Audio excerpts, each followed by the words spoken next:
One of my earliest childhood memories, at least as far as automobiles are concerned, is concerning one of these.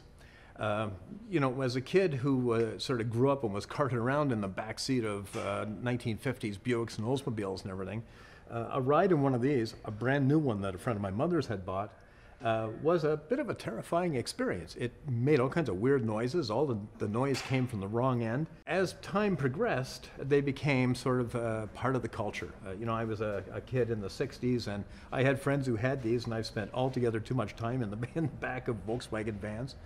And, they became sort of part of an era. These are a bit of a challenge because, you don't just have paintwork and metalwork and mechanical work on these. You got cabinetry and refrigerator plumbing and all that kind of thing, because they were basically fully equipped campers. And although they were fairly cramped in the back, for their period, people put up with it. We're not used to that now. People are used to their big motorhomes, but this sort of was the motorhome of the early 60s, as far as getting in, turning on, and going off for a nice vacation.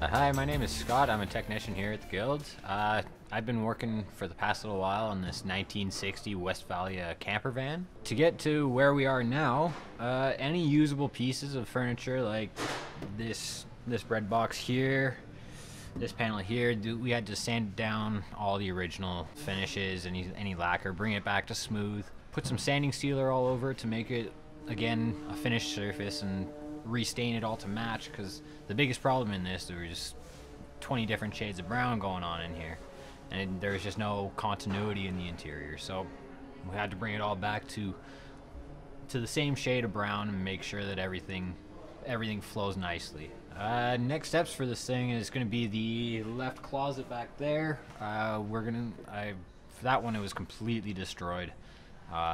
When we got it, there was an aftermarket ice box that was installed, and the previous owners had cut the cupboard out to match the ice box and reused the original door as a shelf. And in doing that, they've actually cut it out completely, cut down the door, so we had to reshape it from scratch. Flat piece of plywood, 5x5, and do the same process as we did with the old stuff. Bring it to smooth, sanding seal, sand, stain again. Once that all goes together, it's just a matter of final touches. Put the cushions in, make sure everything is nice and clean, and should be good to go. I've really enjoyed my experience working on this Westfalia camper van, and I really hope the owner of it has some good camping stories to share with me after the summer.